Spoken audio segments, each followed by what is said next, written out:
কদমনিবাসীর লাগিয়া সুখবর হুসেন মার্কেট একটা প্রাইভেট স্কুল খুলছে নতুন করে। এই স্কুলটা আগে সলাবাতার আছিল ভিতরে, আর স্কুলের নামটা হয়েছে Azan Shankar senior secondary school.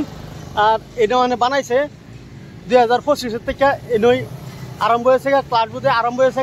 আর প্রিন্সিপাল স্যারের লগে লক করবার লেগে চেষ্টা করা। আর স্কুলের ভিতৰত আহি পেলাই প্ৰিন্সিপাল স্যাৰক পাইছো। এডমিশন চলি আছে নাকি? এডমিশন বৰ্তমান চলি আছে। আৰু যোনে এতিয়া আমাৰ শিক্ষকো আছে, MA BEd DLEd আছে।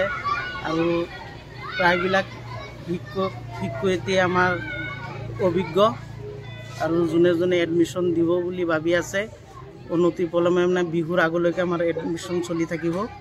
ইয়াৰ ভিতৰত কমপ্লিট কৰিলে আমি নিশ্চয় আনন্দিত হ'ম। এতিয়া স্কুলটো এতিয়া ক্লাছ আৰম্ভ হৈ গ'ল নে?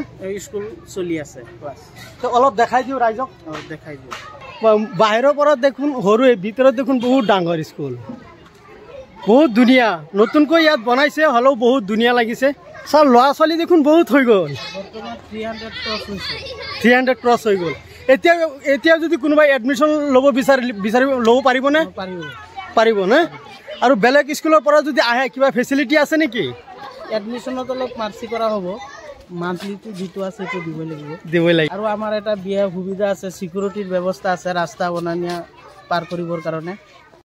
লোকেল মানুষ এনে দুইজন পাইছি, জি গাই কিরম পরিবেশ কি কথা। ও ভাই, এই যে এনে স্কুলটা খুলছে, এটা তোমরা কি আগে পরে জানো নাকি? না, স্কুলের রেজাল্ট ভালো আছে। এই আগে এই ফলাফল আছিল, সেখান থেকে স্কুল আসছে আমার ছাত্র আছিল, তার ছাত্র আছিল, ডেইলি তারাই মানে খবর লইছে, তার মানে ডেইলি আসছে।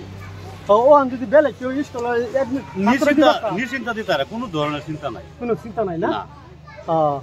আচ্ছা ভাই, কেউ যদি এডমিশন দিবার চাই নয় দিতারুন ভাই। স্কুলটা ভাই কম্পিটিশন হইলে এই যে এরম বস্তু লিয়ে কম্পিটিশন লাগে। কদমনি হুসেন মার্কেট একটা মার্কেটের লগেই Azan Shankar senior secondary school.